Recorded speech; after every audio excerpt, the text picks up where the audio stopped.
प्रात काळी उठून गेला तैसे असावे संसारी जुवरी प्राचीनाची दोरी एका जनार्दने शरण ऐसे असता भय ऐसे असता संसारी जोवरी प्राचीनाची दोरी विठ्ठल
वक्रतुंड महाकाय सूर्यकोटि देव सर्वकार्येषु सर्वदा सर्वमंगलमांगल्ये शिवे सर्वार्थ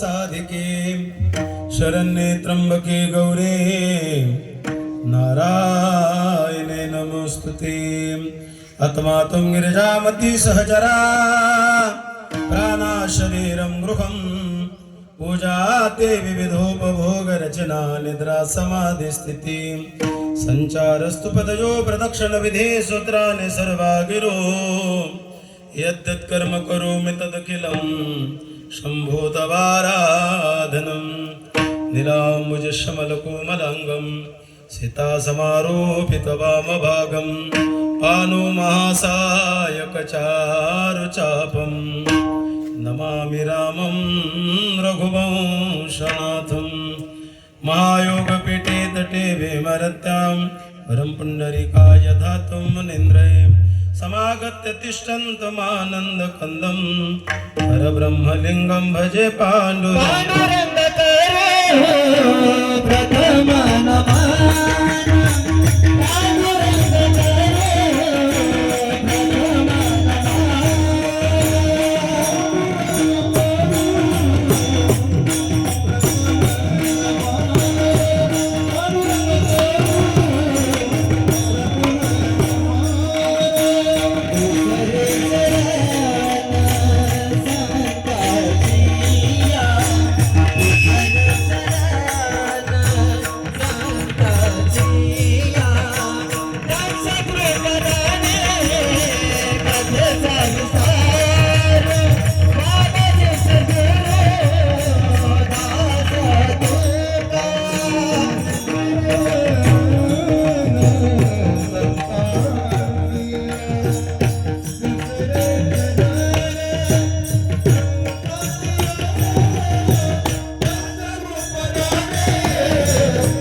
निमित्त गद्य धरो पधारियो पवन कुमार पक्षी अंगणी उतरती एका गुंतोनी राहती तैसे असावे संसारी जोवरी प्राचीनाची दोरी. प्रस्तुत प्राप्त प्रसंगी प्राप्त वेळी प्राप्त स्थळी वैकुंठवासी आदरणीय सोपानरावजी पुंडलिकरावजी बारगिरे यांच्या गोड जीवनाच्या 13वीच्या निमित्तानं एकदिवसीय कीर्तन महोत्सव सोहळा. आणि या कीर्तनामध्ये सेवेसाठी निवडलेला घेतलेला अभंग वैराग्याचे मुकुटमणी श्रीमंत संत श्री शांतिनिकेतन नाथ महाराजांचा सुंदर असा जन्माला आलेल्या प्रत्येक माणसाला उपदेश करणारा अभंग. या अभंगातून श्री नाथ बाबा तुम्हाला आणि मला प्रत्येकाला उपदेश करतात की आपण जर या ठिकाणी आलो असल तर या ठिकाणी एक गोष्ट सत्य इथून जाणं आहे. इथं प्रत्येकाला मरावं लागतं आणि जीवनात सगळ्यात मोठं जर दुःख कोणतं असेल तर आपल्याकडे सरळ शब्द आहे, मरण्यासारखं दुःख नाही. मरणासारखं जर दुःख नसेल तर सर्वात मोठं दुःख आहे. म्हणजे दुःख जर होऊ द्यायचं नसेल, या दुःख जर कमी करायचं असेल, किंबहुना दुःख जर आपल्याला होऊ द्यायचं नसेल तर काय करा. या संसारात राहत असताना नाथ महाराज म्हणतात मी सांगतो असं वागा. कसं वागा? तुम्हाला या संसाराचं दुःखच होणार नाही. या संसारातल्या कुठल्याच वस्तूचं जाण्याचंही दुःख होणार नाही, येण्याचंही दुःख होणार नाही, इथं थांबण्याचंही दुःख होणार नाही. याच्यासाठी तुम्हाला या संसारात राहत असताना कसं राहावं लागत? संसार सोडून जमणार नाही. संसारात राहा, पण संसारात राहत असताना नाथ महाराज म्हणतात मी सांगतो असे राहा. कसे राहा? नाथ महाराज अभंगाच्या पहिल्या कडव्यात उदाहरण देतात. कसे राहा? पक्षी अंगणी उतरते एका गुंतोनी राहते. पक्षी अंगणात उतरतात, दाणे खातात, पाणी पितात, उड्या मारतात, मजा करतात. आणि तिथं मजा करत असताना दाणे पाणी झालं की ते भुरकून उडून जातात. तसं तुम्ही खा प्या राहा, फक्त त्या घराला माझं म्हणू नका. काय करा? इथलं खाणं पिणं झालं, आनंद झाला की भुरकून उडून जायची तयारी ठेवा. तैसे असावे संसारी. तुम्ही तसे त्या संसारात राहा आणि तसे जर संसारात राहिले तर तो संसार तुम्हाला दुःख देणार नाही.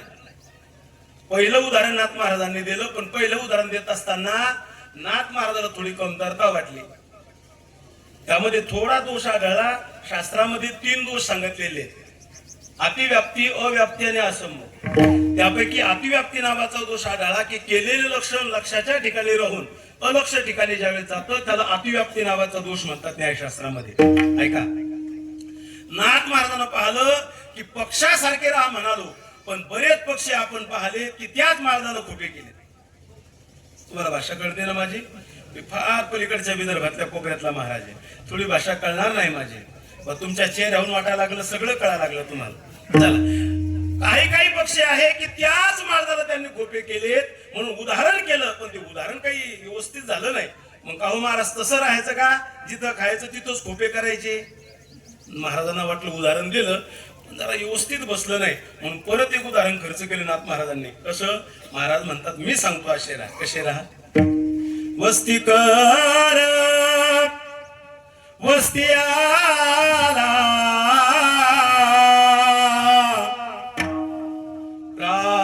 प्रातकाळी उठून गेला. महाराज म्हणतात त्या वस्ती करासारखे या. वस्तीकर म्हणजे पाहुणा. वस्ती करासारखे या, रात्रभर राहा, खा प्या आणि सकाळी म्हणा येऊ का आता? तुम्ही बरेच पाहुणे आलेले आहेत आज. मग इथं आले मग असं जमल का म्हणणं की आता बरं झालं, जरा जेवणही चांगलं आहे, मंडपही चांगलं आहे, कीर्तनही चांगलं आहे, गायक वादकही चांगले, मग राहतो 8 दिवस. जमल का? आल्या पाहुण्याला पाय धुवायला पाणी दिलं, गरम पाणी दिलं, हातात टावेल दिला, आदर झाला, जमल का? अजिबात जमणार नाही. का? कारण तुम्ही पाहुणे.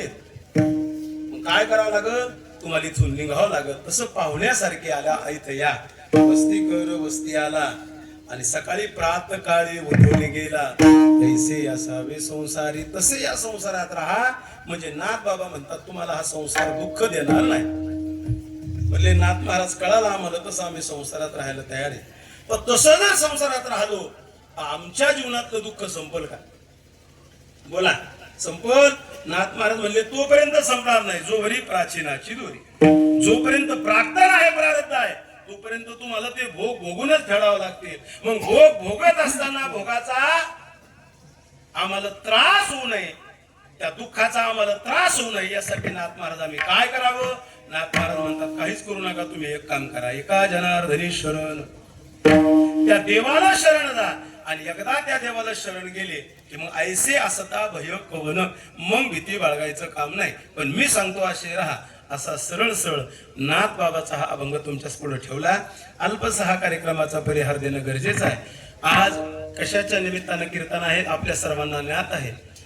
वैकुंठवासी सोपानरावजी पुंडलिकरावजी बारगिरे यांच्या गोड जीवनाचं म्हणजे 13वीचं आजचं हे कीर्तन आहे. त्यांचे भाऊ असतील, आदरणीय नारायण भाऊ असतील, आदरणीय राम भाऊ असतील, 2 भाऊ आहेत.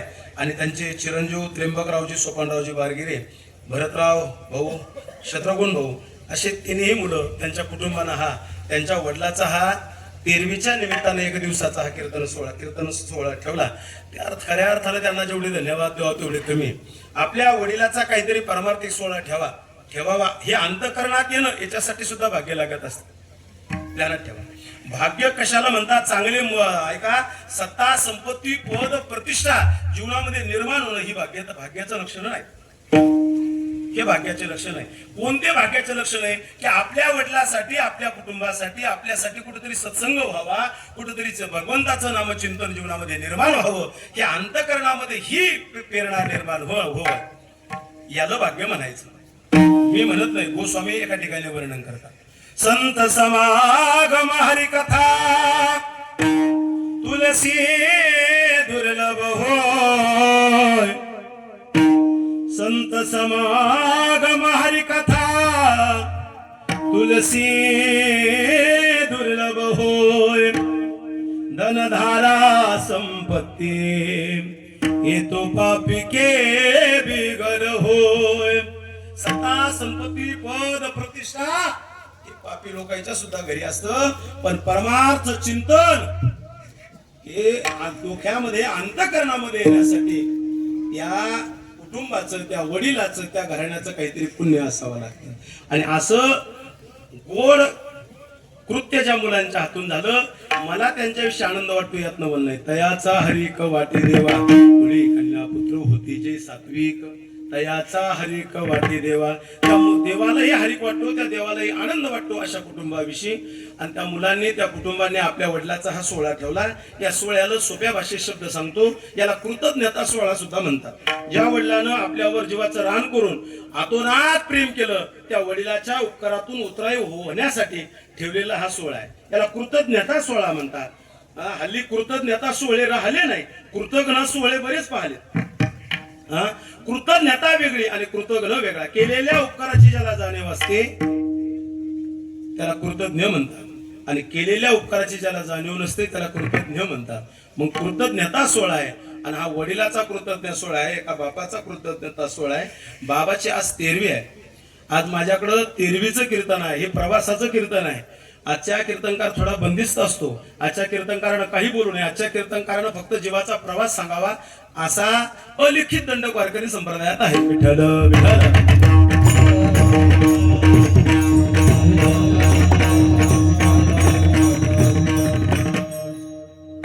बाबाच्या जाण्यानं निश्चित त्या घरावर, त्या कुटुंबावर, सर्वावर दुःखाचा डोंगर कोसळला, यात शंका नाही. पण ऐका, माय बापू ज्याचा जन्म होतो त्याला जावं लागतं. माऊली ज्ञानोबा वर्णन करतात, उपजेते नासे नासे ते पुनर्भिदिसे, हे घटिका यंत्र जैसे परिभ्रमेगा.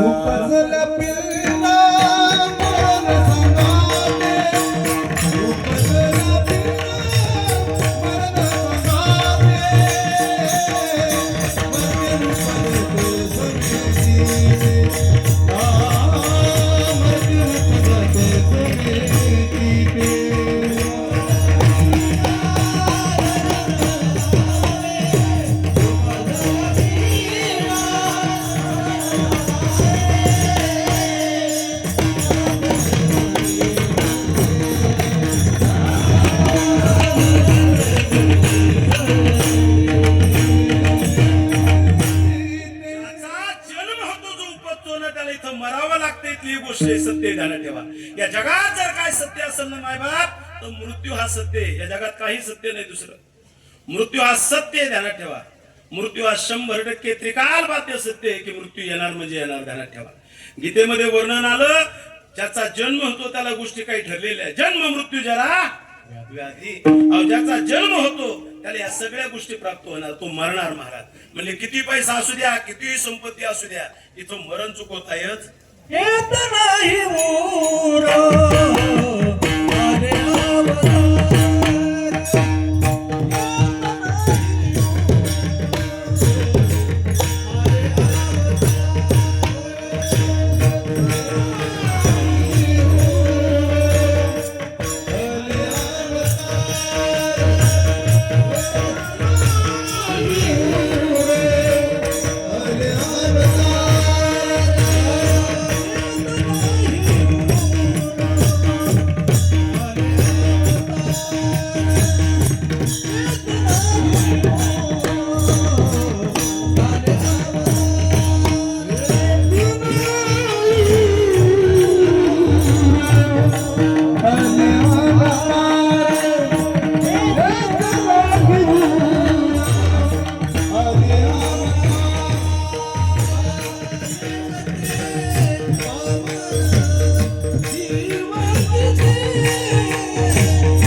जन्म झालो त्याला इथून मारावं लागतं दादा. हे खबर नाही आले अवतार.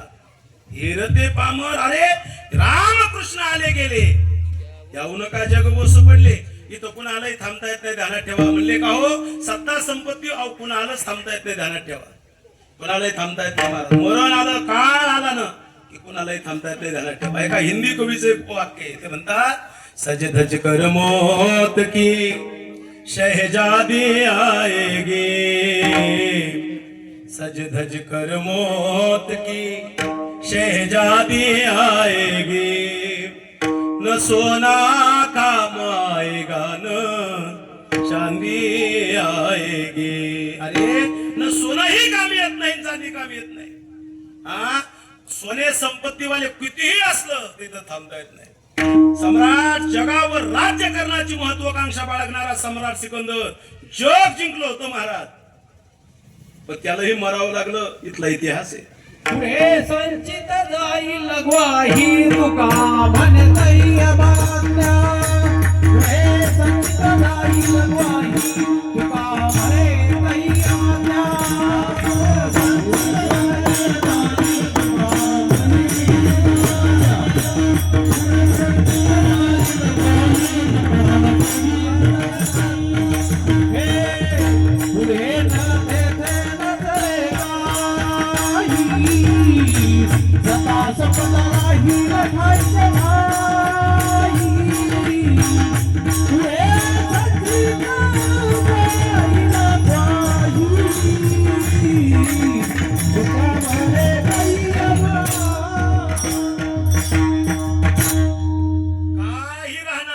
संपूर्ण सगळं एकदा इथून जावं लागतं, एवढं या प्रमाणाचा अर्थ. जावं लागतं, इथं थांबता येत नाही.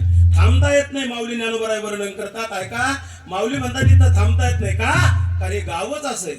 18व्या अध्यायात ज्ञानोबराय वर्णन करतात. शरीराच्या गावात आलिया जन्म मृत्यूच्या सोहळिया,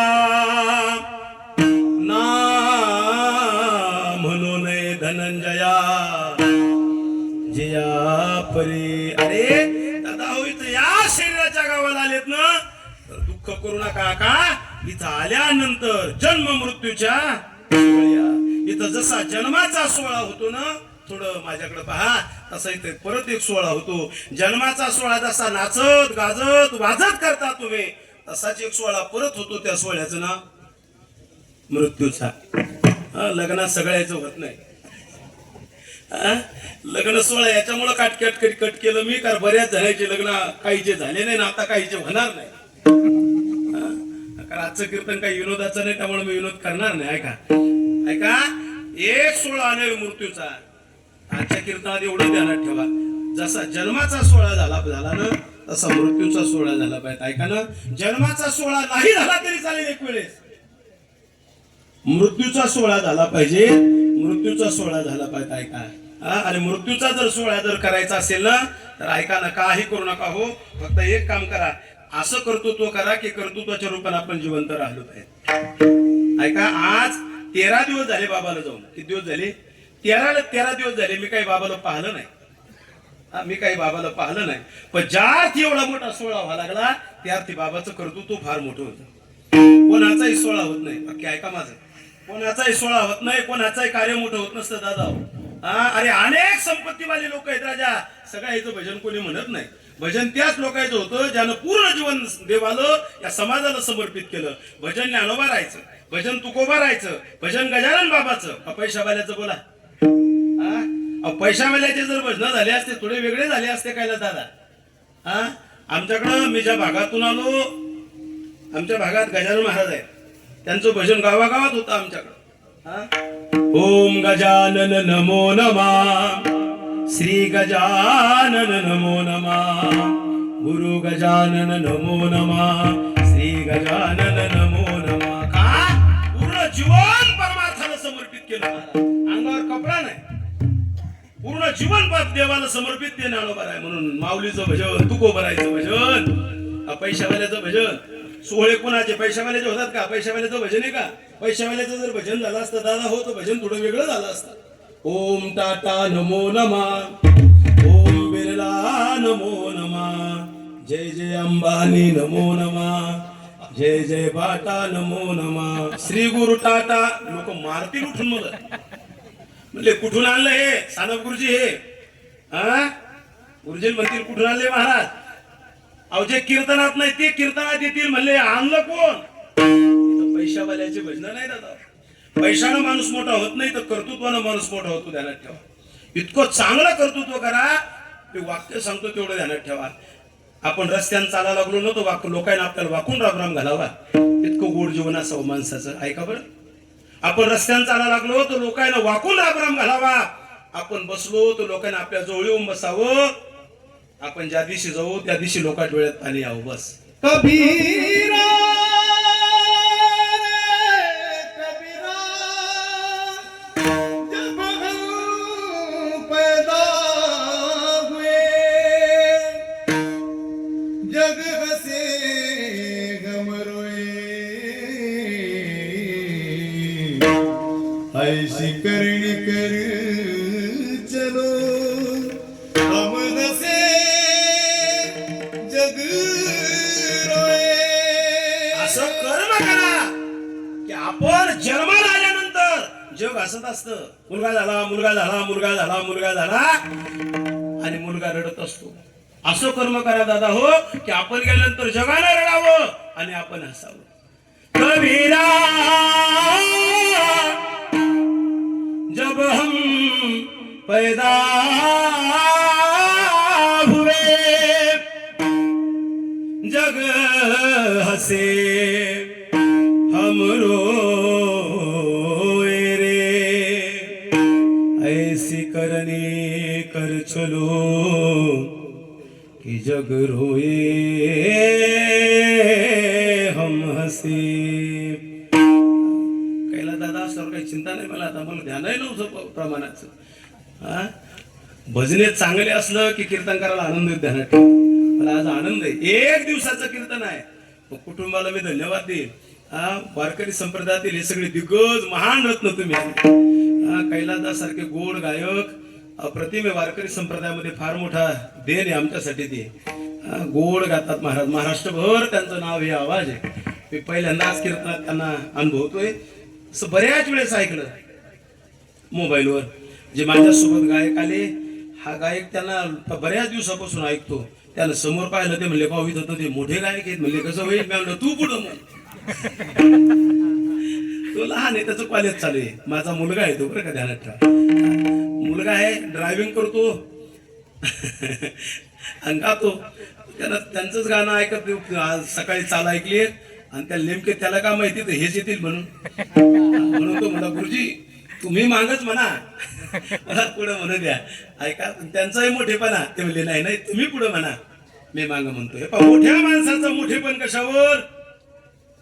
हा, दुसऱ्याला खाली पडल्यावर नाही. खाली पडलेल्याला उचलणारा जो असतो तो खरा मोठा असतो. त्या मोठ्या लोकांचे लक्षणं असतात, ध्यानात ठेवा. ज्याला मोठं व्हायचं ना त्याने हे केलं पाहिजे. आनंद वाटला मला. आता वादकाबद्दल काय बोलू, महाराजांचं नाव माहित नाही मला. आदरणीय उद्धव महाराज, लक्ष्मण महाराज दोघे अप्रतिम आहे, गोड वादक आहे. खरं तर सांगू का, 7 दिवसाचा सप्त्यात एवढा मेळ जमत नाही. हा एका दिवसात मेळ लागला म्हणून खऱ्या अर्थानं कुटुंबाला मी धन्यवाद देईन. सर्वच गायक एखादा प्रत्येकाचं नाव माझ्याकडून शक्य नाही, मी शेवटी घेणार होतो. तुमच्या एका डोळ्यानं तुम्हाला नाव घ्यायला असं असते. गुणवान जो माणूस असतो ना, तो म्हणतो नाव नाही घेतलं, मी माझे प्रमाण माझ्या गुणवत्तेनं नाव घ्यायला. काही भांडून खेटून चिमटी घेऊन नाव घ्यावं, पैसे देऊन म्हणतात घे नाव. इतकी गुणवत्ता, इतकं चांगलं कर्तृत्व करा. अरे लोकांना पर्यायच राहिला नाही पाहिजे आपल्याशिवाय. राहिला का पर्याय त्यांच्याशिवाय? अजिबात नाही. का कबीरा जब हम पैदा हुए जग हसे हम रोए रे, ऐसी करणी कर चलो की जग रोए हम हसे. असं कर्तृत्व करा की आपण, ऐका, आपण रस्त्याने चाललो लोकांना वाकून राम राम घालावा, हे कर्तृत्व आहे. इतकं तिरस्कृत जीवन जगू नका गड्या हो, की आपण या रस्त्याने चाललो तर पुढच्या येणाऱ्या माणसानं बोळीतून पलीकडे निघाव. म्हणजे बोळीतून का चालला, म्हणजे कॅशेट आली समोरून. आपण बसलो की लोकांनी उठून घराकडे निघाव, म्हणजे काय झालं, म्हणजे ले किर करते. आपण मेले की लोकांनी पेढे वाटाव, घ्या पेढे, म्हणजे काय झालं, म्हणजे गावातली घाण साफ झाली. त्यानं कोणाची सोयरी गोदील नाही, यानं कोणाचं सप्त्यात तिखट टाकून भाजी खराब केली, घ्या घ्या घ्या, बरं मेलं म्हणले गावातलं, एक नाली होतील नाही यानं. इतकं तिरस्कृत जीवन नसावं, ध्यानात ठेवा. इतकं चांगलं कर्म करा की आपण जिथं जाऊ तिथं माणसं जमा झाले पाहिजे, जिथं जाऊ तिथं मंदिर निर्माण झाले पाहिजेत. एक शायर वर्णन करतात, ये जरूरी नहीं कि इंसान हर रोज मंदिर जाए, ये जरूरी नहीं कि इंसान हर रोज मंदिर जाए, लेकिन इंसान जहां जाए वहां मंदिर बन जाए. आपण जिथं जाऊ तिथं मंदिर बनले पाहिजे, जिथं जाऊ तिथं चांगले माणसं निर्माण झाले पाहिजे, जिथं जाऊ तिथं सत्कर्म उभं राहिलं पाहिजेत. असं काहीतरी कर्तृत्व करा. आणि असं कर्तृत्व ज्याचं होतं ना त्याची सोय होतात, ध्यानात ठेवा. तुम्ही जन्माला आलात ना तरी उगाच जन्माला आले म्हणून आले नाही आणि चालले म्हणून चालले नाही, ध्यानात ठेवा. काहीतरी कर्तृत्वासाठी आलेला आहात.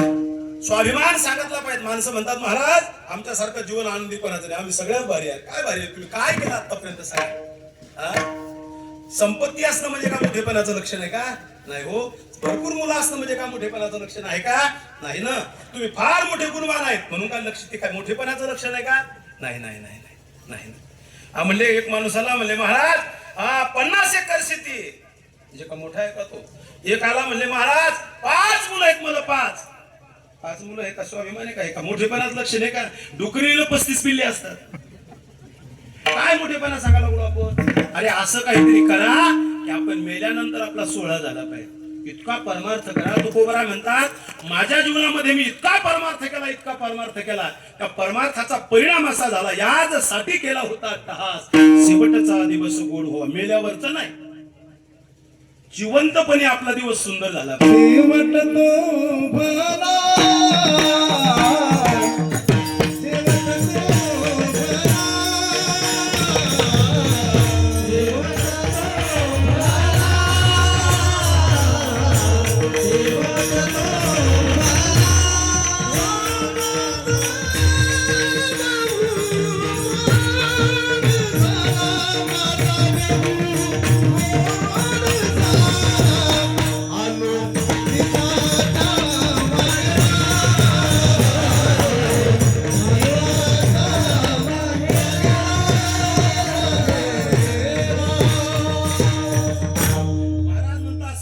तो भला, माझा गोड झाला. इतकं चांगलं कर्तृत्व कर्म करा गड्या की आपला दिवस सुद्धा गोड झाला. कोबरा म्हणतात माझा दिवस गोड झाला आणि माझ्या मरणाचा सोहळा मी जिवंतपणे पाहिला. काय आनंद आहे जीवनाचा. आपले मरण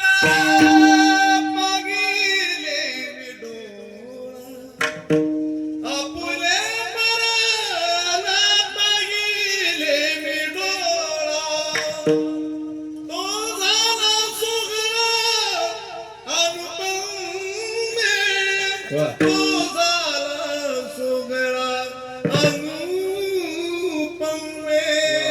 असा सोहळा झाला म्हणतात तुकोबरा माझ्या जीवनातला. कोणता? आपुले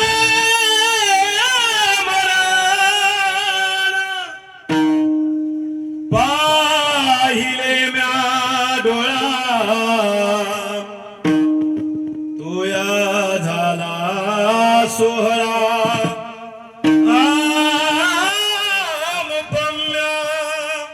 आपुले मरण पाहिले म्या डोळा. अरे माझं मरण पाहिलं आणि काय पाहिलं तर माझ्या मरणाचा मी सोहळा पाहिला. तो सोहळा त्या व्यक्तीचा होतो दादा ज्याचं कर्तृत्व असतं, कुणाचाही होत नाही. बाबाचा जर सोहळा होत असेल ना गुरुजी तर काहीतरी त्या बाबाचं पुण्य होतं, काहीतरी त्या कुटुंबाचं पुण्य आहे, म्हणून आज त्यांचा सोहळा होतो. मला माफ करा, थोडं शिल्लक बोलील. ऐका, माझा वय कमी पडत शिल्लक बोलल्याने होईल. ऐका, मी जरी कीर्तनकार आहे, उद्या माझ्या तिरवीचं कीर्तन होतं की नाही हा सगळ्यात मोठा प्रश्न. तुम्हाला असं वाटतं का तुम्ही कीर्तनकार आहे, भजने म्हणजे तुमचा सोहळा होईल? असं वाटू देऊ नका. सोहळा होण्यासाठी पुण्य लागत असतं, ध्यानात ठेवा. भाग्य लागत असतं, परमार्थ लागत असतो, ध्यानात ठेवा. आणि तो काहीतरी पुण्य त्या बाबाचं होतं म्हणून आज सोहळा व्हावा लागला. ऐका ना, त्याचं दुःख कुटुंबाला आहे, स्वाभाविक आहे. पण ऐका ना, ज्ञानोबा म्हणतात शरीर जात अघवे नाशिवंत स्वभावी. अरे या शरीराचा स्वभाव आहे काय? नाश. याचं दुःख करू नका. पण दुःख होतं का होतं त्याचं कारण आहे, आपण संसारात आहे म्हणून दुःख होतं. कारण संसारात काय आहे? संसाराचा स्वभाव आहे मारा. जे नाही ते आपल्याला आपलं म्हणाला होतं. ऐका ना, तुम्ही म्हणता संसार दुःख द्यायला लागला का? संसार नाही द्यावा दुःख. संसार सुखही देत नाही आणि संसार दुःखही देत नाही. एक वाक्य ध्यानात ठेवा. मग संसाराच्या प्रती असणारा जो अनन्य भाव आहे, जी प्रीती आहे, ती माणसाला दुःख देते. थोडं व्यवस्थित करून सांगतो. संसार सुखही देत नाही आणि संसार दुःखही देत नाही. वेदांताची एक प्रक्रिया सांगतो पुढे चालतो. काय झालं, एक राजा हत्तीवर बसून चालला, एका गल्लीतून गेला आणि एका गल्लीतून गेल्यानंतर काय झालं, राजा गेल्यानंतर संध्याकाळ झाली, थोडं मंद अंधकार पडला आणि त्याच रस्त्यानं गावातले काही माणसं प्रवासानं चालला. ऐका, संसार सुखही देत नाही दुःखही देत नाही. मग दुःख कोण देतं? त्या संसाराच्या प्रती असलेला जो भाव आहे आसक्तीचा, तो दुःख देतो. व्याख्या थोडी व्यवस्थित करतो. वस्तू कोणतीच दुःख देत नाही. वाक्य आहे का बरं का? वस्तूच कोणतीच दुःख देत नाही. माझेपणाचा भाव दुःख देतो. वस्तू म्हणून स्वीकारा गुरुजी तुम्ही. वाक्य आहे का? काय? वस्तू म्हणून स्वीकारा, दुःख नाही. वस्तू माझी म्हणली की मग दुःख. तसा संसार म्हणून स्वीकारा, दुःख नाही. संसार माझा म्हणला की दुःख. हा माईक आहे, हा माईक म्हणून स्वीकारा, दुःख नाही. पण हा माझा माईक आहे मग दुःख. द्या विको, द्या ट्रबल, द्या बेस, वाढवा. अहो माझा वाढवा. तुम्ही नका वाढू, उदाहरण द्यायला लागलो. माझा त्याच्यापेक्षा वाढवा, यांच्यापेक्षा वाढवा. अहो हे वाढवा ना, माझा. आता हा माझा आहे का? किती भांडणं झाले, अहो इतके भांडणं झाले. काही माईक फेकून आले. कशामुळं? मायकामुळं नाही. मग मायकामुळं मग त्या मायकासाठी कोण नाही भांडणं केले? तोही माईक ना हा माईक आहे ना, भांडणं कशासाठी? बोला. फक्त माझेपणा. हा माझा माईक आहे. माईक म्हणून स्वीकारा, दुःख नाही. वेदांताचा सिद्धांत आहे हा. पण तुम्ही माईक म्हणून स्वीकारा, दुःख नाही. माईक माझा म्हणला की दुःख. तसं वस्तू म्हणून स्वीकारा, काय नाही, दुःख नाही. हा, एक मोटरसायकल इथं आणि ती अचानक पडल्यानंतर मी पाहू राहिलो, मला दुःख होईल का तिचं? हा, ती माझी नाही. बरीकडे ही या बाजून माझी, ती पडली. मग मी कीर्तन सांगितला, उठा एक जण, माझी गाडी. मग ती पडली की उठ नाही, ती माझी नाही.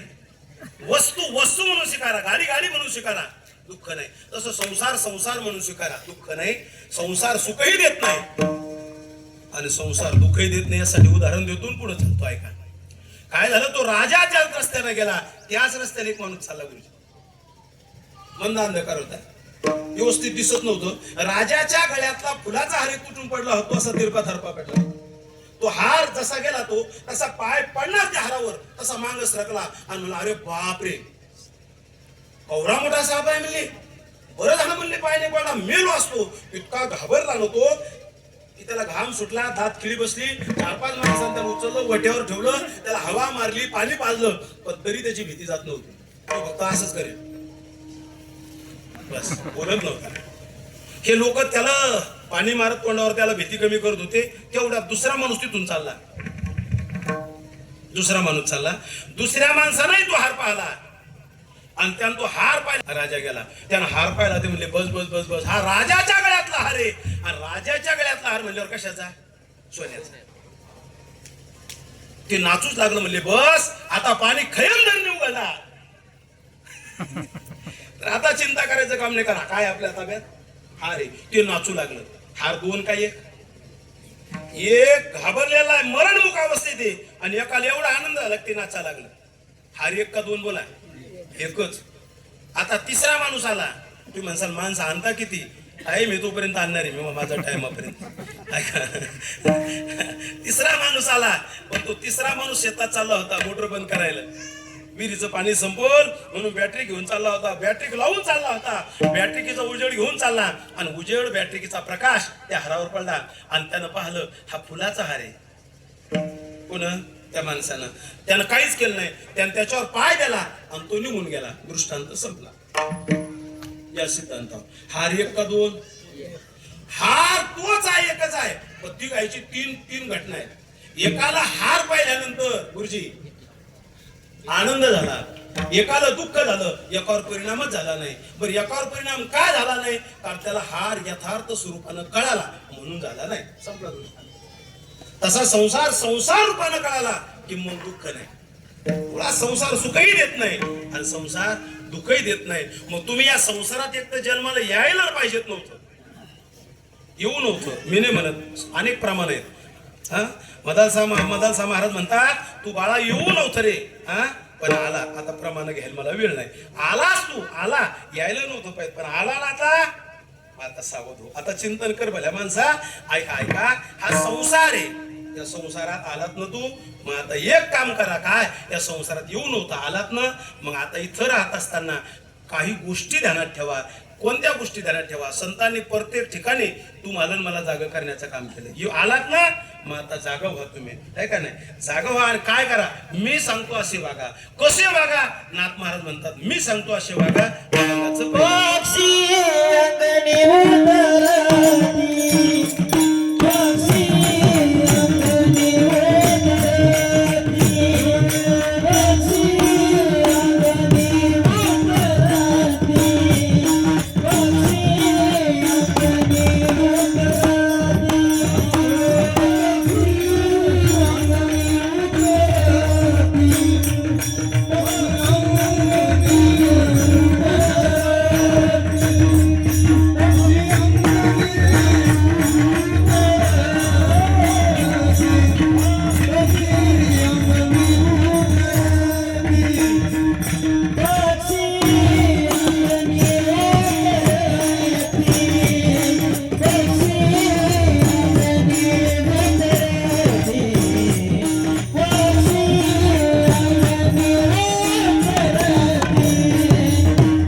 आलात ना आता, मग आलात ना तर एक काम करा. काय करा, त्या पक्षासारखं जीवन जगा. पक्षी काय करतात तर पक्षी काय करतात ते पहा. पक्षी दारासमोर येतात, दारासमोर आल्यानंतर दारातले दाणे खातात, पाणी पितात. पण त्या दारातलं पाणी पित असताना, दाणे खात असताना, खेळत असताना, बागडत असताना कशालाही माझं म्हणत नाही. तर तुम्ही आलात नाही या संसारात, मुलाला माझं म्हणू नका, बायकोला माझं म्हणू नका, संपत्तीला माझं म्हणू नका, प्रॉपर्टीला माझं म्हणू नका. तितक्या पुरतं त्याचा भाव माझेपणाचा भाव ठेवा, पण अंतःकरणात तो भाव ठेवू नका. बहिरंगानं भाव असू द्या, पण अंतःकरणात तो भाव चिटकू देऊ नका.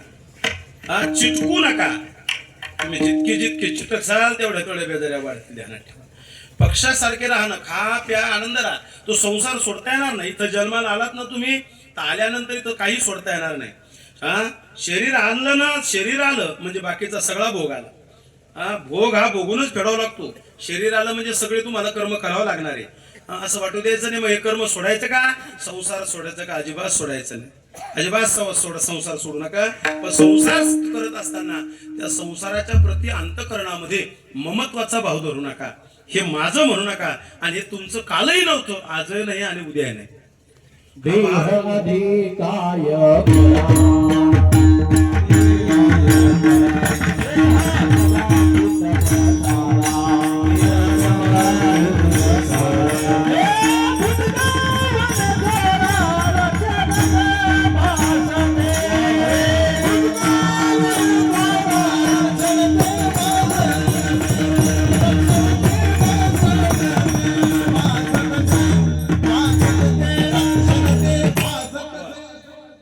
आणि काही काळापुरते तुम्ही हे सवळापुरते जे ध्यानात ठेवा.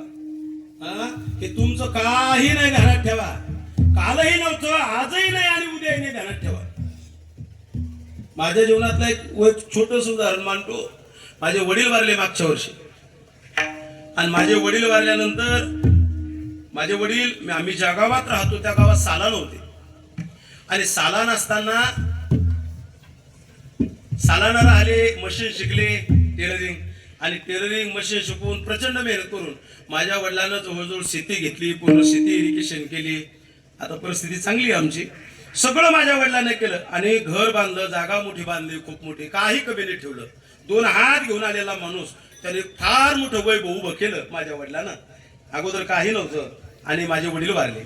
वारल्यानंतर ज्या दिवशी वारले त्या दिवशी माझा लहाना चुलता, जो चुलता त्याच्या भावावर जेव्हा फार प्रेम करायचा, तो माझा चुलता असा बसलेला, मी बसलेलो, जो घरडतो. सदा घरात विलाप चालू आहे ऐका. आणि विलाप चालू असताना अंत्यविधी करून आम्ही नेमकेच घरी आलो, मुखाग्नी देऊन ऐका, मुखाग्नी देऊन घरी आलो ऐका घरी आलो. आणि घरी आल्यानंतर आमच्या दारासमोर एक मोटरसायकल घेऊन माणूस उभा राहिला. आणि त्यानं विचारलं का हो, ते संपत पाटलाचं घर कोणतं आहे? नेमकं आमचे काका बाहेर आले. म्हणले काय? म्हणजे संपत पाटलाचं घर कोणतं? म्हणले पुढचं आहे.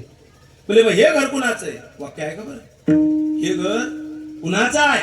कोणाला विचारलं?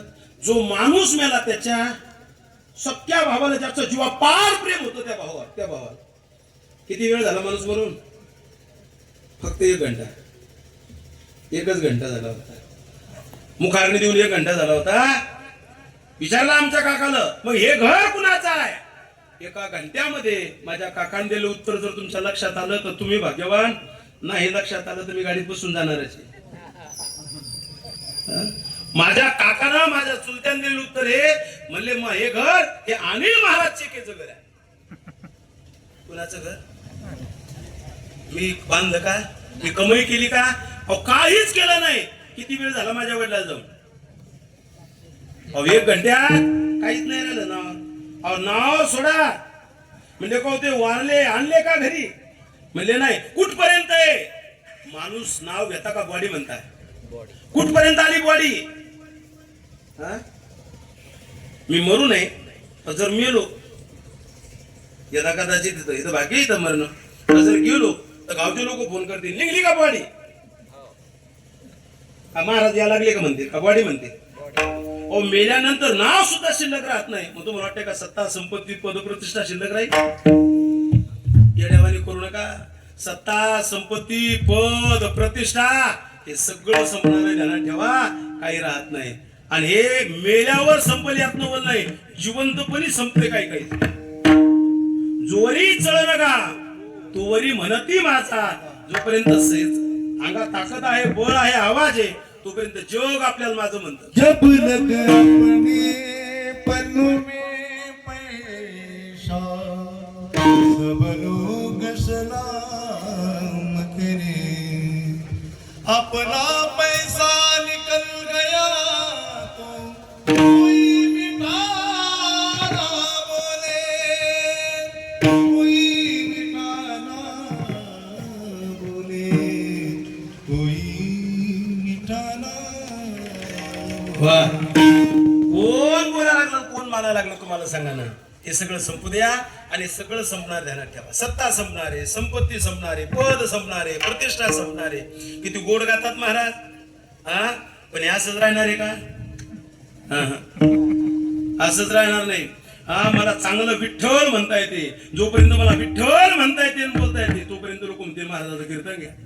एकदा ज्या दिवशी विठ्ठल संपवल आणि दात पडतील विठ्ठल होईल लोक म्हणतील बदला. हा म्हणले ते फार मोठे गायक होते. म्हणले पण स्वर लागत नाही. हा बदला म्हणतात. माझ्या समोरचा एक किस्सा आहे. तुमचं ज्यांच्यावर श्रद्धा असेल अशा मोठ्या माणसांना सांगतो. माझ्या कीर्तनात एक फार मोठे व्यक्तिमत्व गायलं होतं शेवटच्या क्षणात. शेवटचं कीर्तन होतं त्यांचं नाव आहे आदरणीय स्वरगंधर्व झेंडेकर गुरुजी. हा शेवटचं कीर्तन माझ्या कीर्तनात होते त्यांच्या भागात. हा ते गायला लागले. शेवटचं कीर्तन सुरत लागे ना. मी सांगितलं गुरुजी आणि लोक म्हणले आता यांना नका बोलवा जाऊन. लोक ऐकण्यासाठी हजारो जमा व्हायचे. आज तीच लोक म्हणू लागले यांना बदला, यांना बोलू नका, ले अहंकारात येऊ नका. पैसा आहे, सत्ता आहे, संपत्ती आहे. हा काही खरं नाही. हा बायको माणूस तोपर्यंतच म्हणतोय जोपर्यंत सौंदर्य आहे तोपर्यंत. हा आमचे दादा आहेत कुठपर्यंत, जोपर्यंत दादाच्या खिशात पैसे आहेत तोपर्यंत. हा आमचे मालक आहेत तोपर्यंत, जोपर्यंत बळ आहे तोपर्यंत. भावकी गावकी हे सगळ्याचे नाटक आहेत हे सगळे. तोपर्यंत सत्ता संपत्ती पद प्रतिष्ठा आहे ना कडे हो तोपर्यंत हे सगळं संपणार आहे ध्यानात ठेवा. म्हणून हे सगळं जर संपणार असेल तर यात जास्त चिटकू नका. माणसाला दुःख देणारी फक्त आसक्ती आहे. आसक्ती सोडा, संसारावरचं ममत्व सोडा आणि त्या पक्षासारखी जगा. खा प्या मजा करा. आलेत ना या आनंद घ्या. तुम्ही प्रेमानं राहा, दुसऱ्या संघ प्रेमानं बोला. हा गोड बोला ना. हा महाराज वर्णन करताना बरोबर आहे. साचानी मवाल ओ बितले आणि रसार शब्द जैसे कळो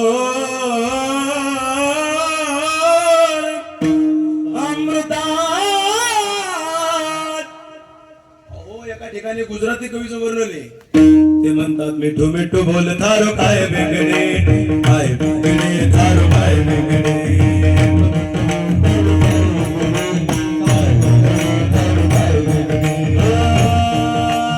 इस जीवन में दम नहीं, इस जीवन में दम नहीं, कब निकले प्राण मालूम नहीं.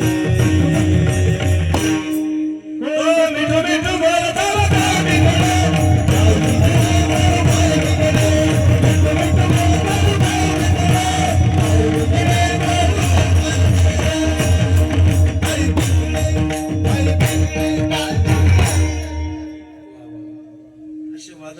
गायक असल्यावर तर मला तुम्ही 6 घंटे कीर्तन सांगा. ऐका मला थांबायचं जास्त बोलायचं नाही. काय म्हणतात इस जीवन में दम नहीं, कब निकले प्राण मालूम नहीं. सोच समझ कर सारथोने संसार.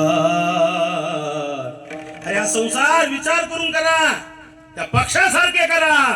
सोच समझ कर सारथोने संसार. लाख जतन कर नहीं आवे घर बार. तू सोच ले, तू मान ले, संसार किसी का घर नहीं, संसार किसी का घर नहीं. कब निकले प्राण मालूम नहीं. काळाची उडी पडेल बाजोहा, सोडवे ना तेव्हा माय. खरं सांगू का त्याच्यासाठी टाळ्या वाजव गड्या, गोड माणूस आहे. दादा एका दिवसात लागणं अवघड आहे. चला पण एका दिवसात लावलं पण गावातलीच नाही. छान आहे छान आहे. सप्त्याला पोषक माणूस आहे. काय करू मी त्याला भागातला नेता येत नाही. चला चला ऐका, संसार पक्षासारखा करा. महाराज म्हणतात पक्षी अंगणे उतरते एका गुंतवणे राहते. गुंतू नका, गुंतण्यात दुःख आहे आणि सुटण्यात मजा आहे. हा जो मुक्त झाला तो मुक्त झाला महाराज. हा माणसानं मुक्त राहिलं पाहिजे, गुंतू नाही माणसानं. हा मुक्त राहिलं पाहिजे, आनंदी राहिलं पाहिजे. ऐका, पक्षासारखे राहा म्हणजे तुम्हाला दुःख होणार नाही. पण हे दृष्टांत उदाहरण देताना नाथबाबाच्या लक्षात आलं उदाहरणामध्ये थोडी कमतरता आहे. म्हणून नाथबाबानं पाहिलं की काही काही पक्षी खातात पितात आणि त्याच मार्गाला खोपे करून तिच्यातच पिल्ले घालतात. हे का नाही, पिल्ले घालतात का नाही? हा मग म्हणले मग महाराज तसंच का खायचं आणि तिथंच राहायचं नाही. मग इथून जाणं आहे. एक गाणं ऐकलं होतं मी लहानपणी, मुसाफिर हो यारो. आता पुढे नाही म्हणत.